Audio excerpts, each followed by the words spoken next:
The Oxford High School community waits to hear if the shooter responsible for killing 4 and injuring 7 others will get life in prison without the possibility of parole. The 4th day of the Miller hearing wrapped up today. A Miller hearing is legally required before a juvenile charged as an adult can be sentenced to life without parole. Today, the prosecution called a psychiatrist to the stand to argue that the shooter was not psychotic at the time of the attack and that he is beyond rehabilitation.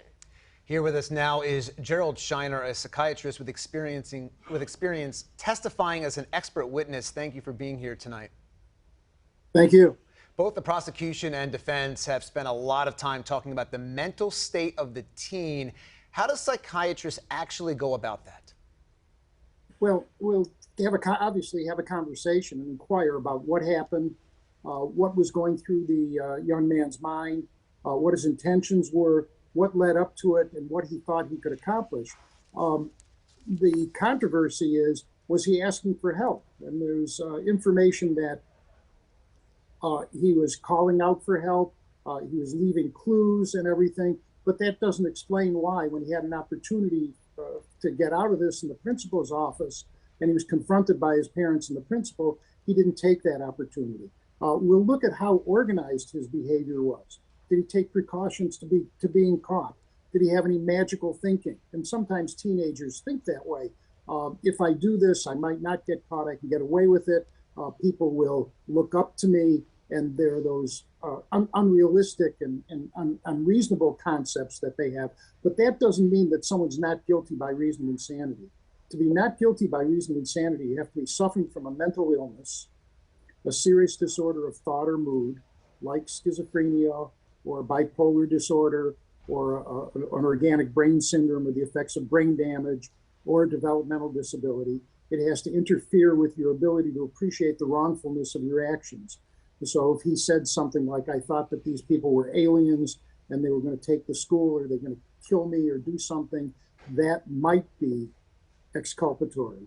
And then the other test in Michigan of insanity is, can they control themselves? And someone who can not act, take precautions against getting caught, take precautions against being found out, even though they're leaving clues, that's pretty organized. And that doesn't mean that they have an irresistible impulse. And that does imply that they're able to control themselves.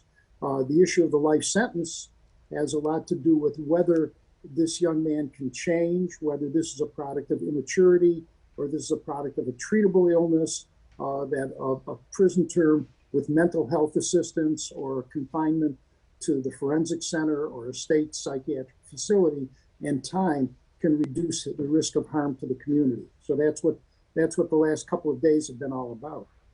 Dr. Shiener, some of the expert witnesses that we have heard from prior to today, particularly those called by the defense, have pointed to the shooter's mental state. We've heard depression, anxiety, a number of issues, but the forensic psychiatrist who was there today said she did not believe that the shooter was psychotic at the time of the shooting, and that a lot of what we've heard before would be presumable after the shooter has spent several months, many months, isolated in a prison cell, accused of a heinous crime, convicted, actually. How effective is that argument that what they're talking about is different considering these last several months when you compare that to what happened in November of 2021?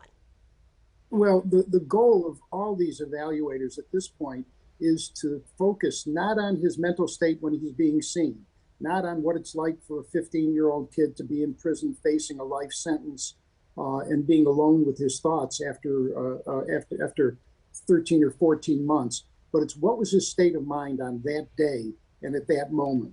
And everyone has to do that retrospectively by asking him what was going through his mind, looking at his actions, looking at the way other people described him, listening to him tell what his rationale was, and then they make those inferences. Was he psychotic? If he said that he was hearing voices, that he couldn't disobey, if he said that he had thoughts that the people that he harmed were out to do him harm, or there was something wrong with them, or they were imposters, those would be evidence of a psychosis. But the degree of disagreement in these two experts says something about our system.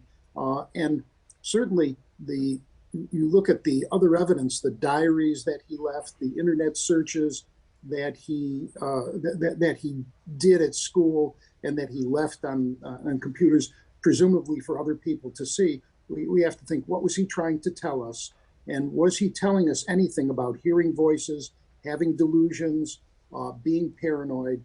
From the things that have been disclosed in the media, it doesn't seem like he was, or it doesn't seem like it was active. And from the descriptions of his conduct in the meeting with his parents, it doesn't seem like those things emerged at that point.